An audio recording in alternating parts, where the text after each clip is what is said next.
The amazing thing about growing heirlooms is it's like Burger King. You can have it your way. I can't tell you how often I hear someone say, you know, I'd grow dill if it was shorter. It just doesn't fit in my garden. It just gets way too big. And I say, well, that's the problem. You're growing the wrong type of dill. And then they scratch their head and they say, there's small dill? Of course there are. Of course there are small varieties of dill. The amazing thing with heirlooms is that there's so much variety out there that exists. At MIgardener.com, we sell over 750 different varieties of vegetable seeds. And we have, just off the top of my head, I know we have 4 different varieties of dill. And there is something out there for everybody. Shameless plug to MIgardener, but the world of heirlooms is so diverse. It's absolutely incredible. Just with dill, you have many different scenarios.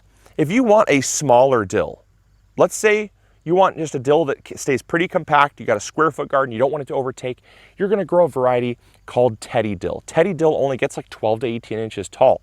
It's absolutely incredible. It's a small little dill. But let's say you don't like the really dilliness of dill. Maybe you just want less pungency. Well, you'd wanna go with a variety called Ducat, because Ducat is actually a really sweet variety of dill. And then maybe you don't want all these flowers. Like maybe you're not making dill pickles, but you're instead making a lot of tartar sauce, or you just want to make, add them to potatoes or whatever, right? You just don't want a lot of the flowers. You're going to grow a variety called Bouquet, which produces a ton of the fronds and not as much of the tops. But then, like I said, I'm standing right here with a variety called Mammoth Long Island. Mammoth. It holds true to the name. It's huge. This thing regularly tops out at 5-6 feet tall, sometimes even 7 feet tall.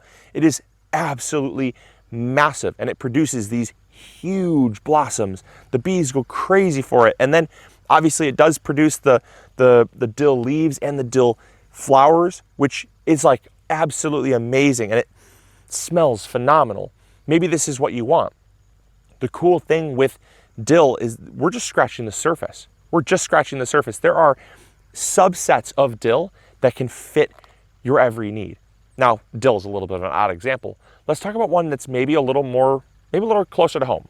Let's talk about carrots. Now, when you think of carrots, you think of a nice long orange carrot. Think Bugs Bunny, right?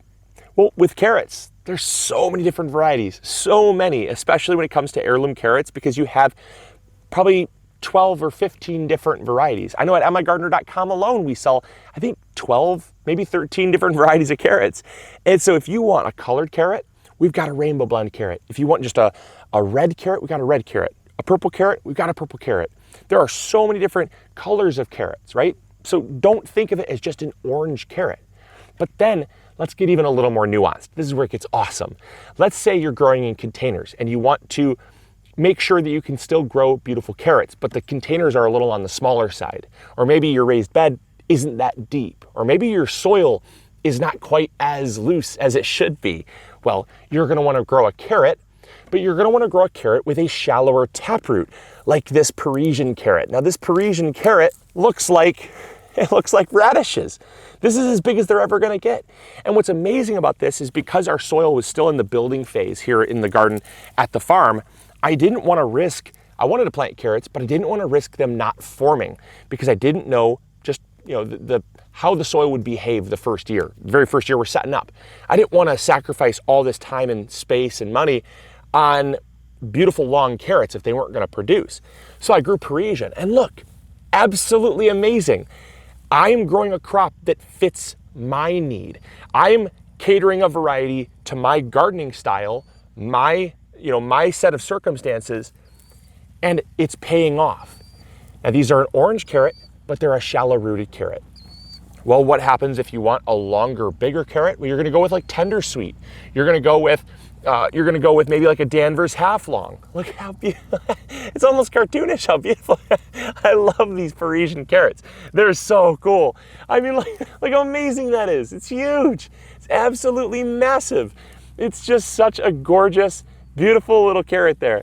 And that just goes to show that you can find something with carrots where we always think of just one stereotypical carrot. But within the world of heirlooms, there are dozens, if not potentially hundreds of different varieties of carrots. What about beets? Well, there's something out there for you in your gardening style as well, right? What if you like to pickle beets? If you like to pickle beets, you're gonna be growing something like this beautiful bull's blood beet. Absolutely gorgeous. Deep, deep red color, pickles up incredibly well. Well, what if you're not interested in the beet root, but you wanna eat the beet leaves, right? Maybe you wanna eat them in salads, maybe you wanna juice them. You wanna grow something like an early wonder tall top. This produces a beautiful leaf that you can actually use. It's tender, it's sweet, it's awesome in salads. It tastes just like kind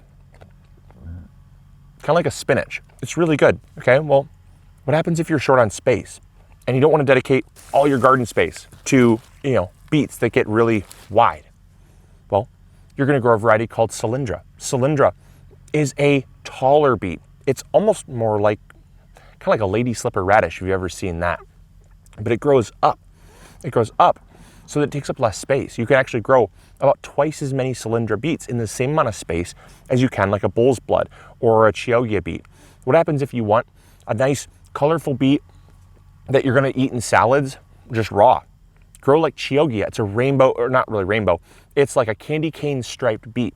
It's absolutely amazing. And there's so many different varieties of heirlooms. At MIgardener.com, I know off the top of my head, I think we carry 10 or 11 different varieties of beets. It's absolutely amazing how many different beets exist out there for your gardening style and what you're looking for. You don't need to pigeonhole yourself into a specific variety that maybe doesn't work, or you don't grow it because you don't think it's gonna fit your style. Look out there and read the descriptions, do your research. There's so many amazing, amazing heirloom varieties that you can grow that will fit your gardening style and your gardening needs, I promise you. I could go on and on with these different examples of how heirlooms can fit your exact gardening style, but we're gonna finish up with, I think, the one that hits probably the closest to home of all of them, and that's tomatoes. Tomatoes are the most widely cultivated vegetable in the world. And when it comes to heirloom tomatoes, there really is something out there for everyone. I think this example fits the best with tomatoes, because when you're talking about beets or carrots or beans, they all are gonna have some slight nuance. Tomatoes have, I think, one of the widest variations of shape and size, color, plant size. Let's say you wanna grow in a container, you don't wanna stake the plant up really tall. You could grow with a micro tomato, like Tiny Tim. It only gets like 12, 18 inches tall. Maybe you want to grow on a windowsill in the winter. You just want to get your winter blues out. Grow Tiny Tim. It's awesome. It's super cool. Or maybe you want to grow a determinate. A determinate, which is like a bush style, like maybe Ace 55, right? So bush style tomato doesn't get nearly as tall. It's a little squattier. This is a Roma. It's a determinate Roma. Right here, check this out. It only gets, 2-3 feet tall. Puts out all its fruit really low to the ground, very low center of gravity. It's amazing in containers. It does really, really well. But maybe you have a longer growing season. You don't want your plant to die prematurely. You're gonna grow an indeterminate. An indeterminate is like this right here. This grows all year long, continues producing foliage, flowers, fruit, ripens at varying times of the year. And it's incredible because we don't get everything all at once. It's a lot taller.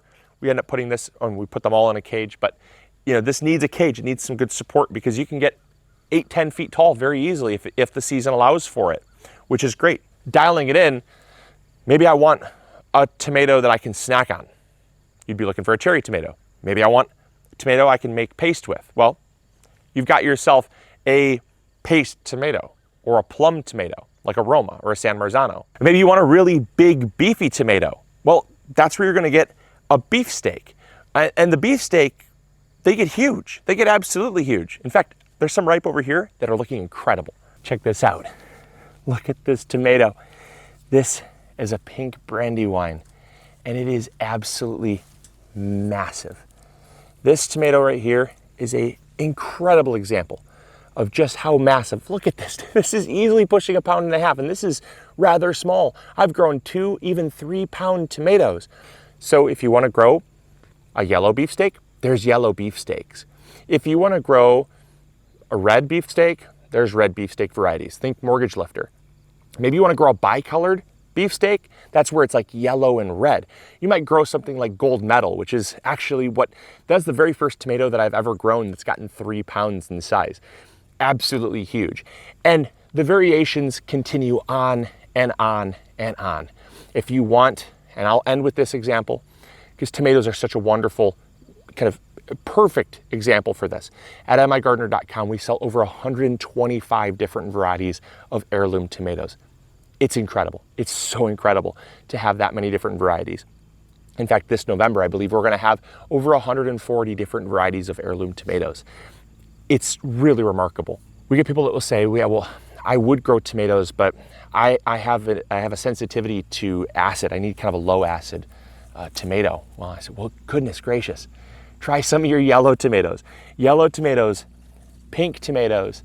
They're some of the more low acid varieties. I don't know how intolerant you are to acid, but I can speak from example that this pink brandywine is pretty low acid in comparison to like a classic red tomato.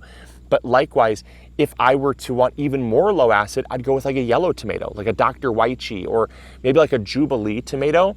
That's a more of a slicing orange tomato. It's determinate as well, which is really cool. Very, very low acid. And so it gives you the ability to take your needs and find something that fits in your garden. I hope that this opened up hopefully a whole new love for the world of heirlooms.